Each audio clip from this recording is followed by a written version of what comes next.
يستعد الفريق الأول لكرة القدم بالنادي الأهلي لبداية مشواره في بطولة الدوري المصري الممتاز للموسم الجديد 2025-2026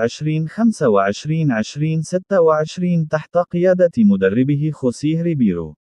وسيلتقي النادي الأهلي في المباراة القادمة مع مودرن فيوتشر في منافسات الجولة الأولى لبطولة الدوري المصري يوم السبت المقبل 9 أغسطس في 8 مساء بتوقيت القاهرة والسعودية، وقطر 9 بتوقيت الإمارات، على استاد القاهرة الدولي. وستذاع المباراة عبر قناة أون تايم سبورت.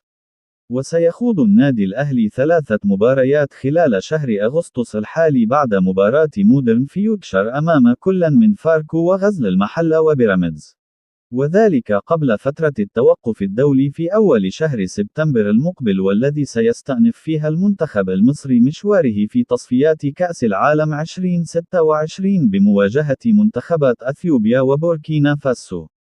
وسيخوض النادي الأهلي مباراة القمة أمام نادي الزمالك في الجولة التاسعة لبطولة الدوري المصري يوم الاثنين 29 سبتمبر. وسيلعب النادي الأهلي 10 مباريات على استاد القاهرة الدولي، بينما سيخوض 10 مباريات أخرى على ملاعب مختلفة، وسيحصل الفريق على راحة في الجولة الثالثة.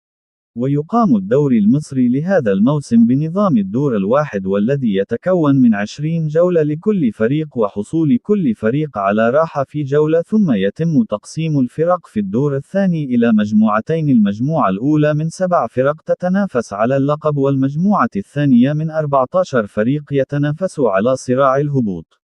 ويسعى النادي الأهلي لتحقيق بداية قوية والفوز في المباراة القادمة وحصد أول 3 نقاط، وذلك في مشوار الفريق نحو الدفاع عن اللقب.